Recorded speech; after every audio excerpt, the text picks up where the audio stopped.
Išbandom antrą skolintą būdą nusiraminti ir perkrauti nervų sistemą. Kaip visada pradėsim nuo minties lauko terapijos vieno elemento, suaktyvinsim karate tašką tam, kad išeitumėm iš reverso ar bloko būsenos ir užtikrintumėm, kad toliau sekantis pratimas turėtų didesnį tikimybę suveikti. Beje, kol darysim šitą pratimą ir apskritai, visada, kai nori nusiraminti, atkreip dėmesį į kvėpavimą, kad tavo iškvėpimas būtų gerokai ilgesnis negu įkvėpimas. Na va, šiandien spausim taškutį tarp akių.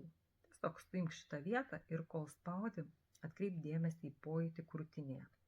Palaikom taip 15 sekundžių. Nepamiršk ilgo iškvėpimo ir sek, ką jauti krūtinėje.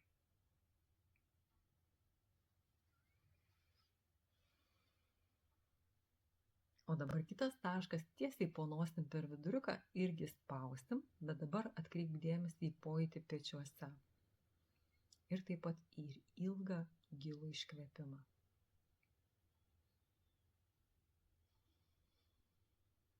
Irgi palaikom 15-20 sekundžių.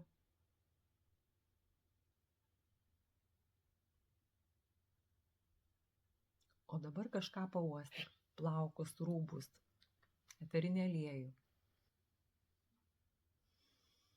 Ir parašyk man, kaip tau sekėsi. Ar pavyko nusiraminti?